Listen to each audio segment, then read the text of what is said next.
का भी कौम ऐं मुल्क जी तरक्की जो दारो मदार तैलीम ते हूंदो आहे। दुनिया जूं क़ौमूं सभ खां वधीक तरजीह तैलीम खे ॾेई अज़ीम तरक्की तरफ़ रवंदवा आहिनि। दुनिया जे क़ौमुनि वधि खां वधि तैलीम खे जदीद कयो आहे, जंहिं सबबि उन्हनि मुल्कनि में तैलीम हासिल कंदड़ माण्हुनि जो रेशो तमामु घणो आहे। हर फ़र्द लाइ हिकु निज़ाम हेठि तैलीम जा मौक़िया फराहम करे पंहिंजी क़ौम खे ज़मीन खां मरीख़ ताईं पहुचाए छॾियो आहे। असांजे सूबे अंदरि तैलीमी निज़ाम खे बहितर करण लाइ हुकूमती सतह ऐं अवामी सतह ते सुधारे जूं वॾियूं कोशिशूं कयूं वियूं आहिनि, मगर तैलीमी निज़ाम जदीद तैलीम निज़ाम ॾियण त ठहियो, पर पुराणो तैलीमी निज़ाम बि बहाल करण खां लाचार नज़र अचे थो। असांजो तैलीमी निज़ाम तबक़ाती निज़ाम में तब्दील थी चुको आहे। अमीरनि जे ॿारनि लाइ अलॻि निसाब, अलॻि तालीम, त ग़रीबनि जे ॿारनि लाइ अलॻि निसाब ऐं सहूलियत खां वांझल सरकारी स्कूल नज़र अचनि था। असांजो दादू ज़िलो, जंहिंजी आबादी 17 लख जे लॻभॻि आहे, जंहिंमें 6 लख खां मथे ॿार आहिनि, उन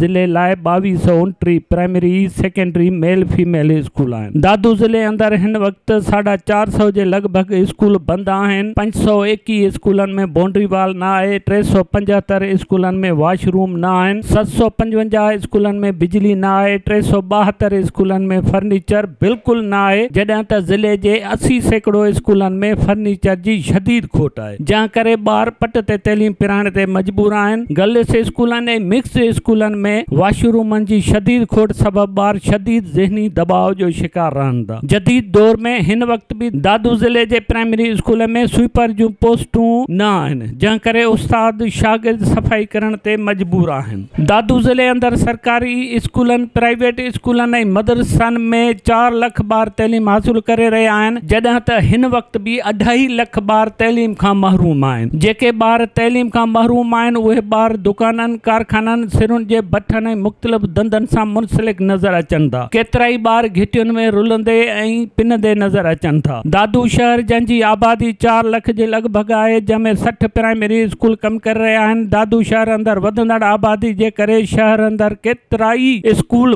मजबूरन शाम जी शिफ्ट में हलण ते मजबूर आहिनि, जॾहिं त दादू शहर जी वधंदड़ आबादी लाइ सवें नयूं कॉलोनियूं ठाहियूं वियूं आहिनि, जंहिंमें स्कूलनि जा प्लाट त रखिया वञनि था, पर कानूनी गिरफ़्त कमज़ोर हुअण सबबि कॉलोनियुनि जे मालिकनि ऐं ताक़तवर माण्हुनि स्कूलनि जा प्लाट तैलीम खाते खे ॾियण बजाए खपाए छॾनि था या प्लाटनि ते कब्ज़ा कया वञनि था, जंहिं करे नयुनि आबादियुनि में सरकारी स्कूलनि जी शदीद खोट थिए थी। ज़िले ऑफिसर साहबान खे घुर्जे त नयुनि कॉलोनियुनि जा मिलियल स्कूली प्लाट तैलीम खाते हवाले कराइनि, उन्हनि ते स्कूल तमीर कराया वञनि। दादू शहर अंदरि एजुकेशन वर्क्स जे कामोरनि जी ग़िफ़लत सबबि जिथे स्कूलनि जा कम गैर मयारी थियनि था, उते शहर अंदरि तमीर थींदड़ इमारतुनि जे कमनि खे 5 सालनि ताईं मुकमल न करण सबबि हज़ारें ॿारनि जी तैलीम सख़्त मुतासिर थी रही आहे। हुकूमत सिंध तरफ़ां तैलीम खाते अंदरि नवां तजुर्बा करे तैलीम सुधारण जी ॻाल्हि त कई वञे थी, पर ज़मीनी हक़ीक़तूं उन जे उबतड़ आहिनि। रोज़ जे नवनि तजुर्बनि ऐं ज़िले लेवल जे ऑफिसर साहबान जा इख्तियार सेक्रेटरेट हवाले करण सबबि ऑफिसर साहबान ॿारनि, उस्तादनि, स्कूलनि जा मसइला हल करण खां लाचार नज़र अचनि था,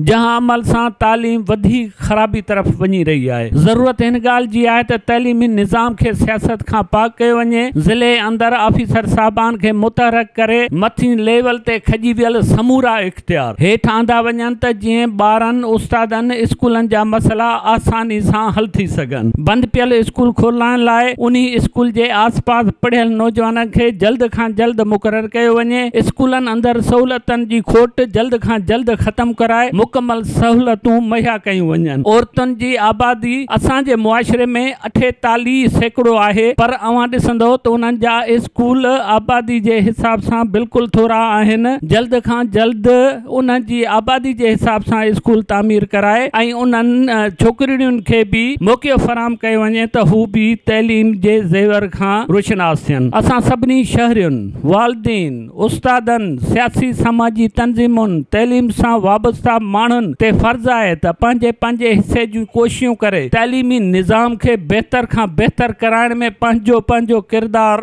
अदा कयूं ऐं असीं सभु दुआगू आहियूं त जेकॾहिं असां पंहिंजी क़ौम खे पंहिंजे पेरनि ते बीहारण जे तरफ़ हलणो आहे त सभु धुरियूं हिन तैलीमी अमल में 2 क़दम अॻिते वधी सहकार कनि ऐं हुकूमत पंहिंजूं पॉलिसियूं माहिरनि जी राय मुताबिक़ ठाहे ऐं देर पा उसूलनि उन्हनि तहत क़ाइमु कनि ताकी असांजो तइलीमी अमल पेरनि ते बीह सघे।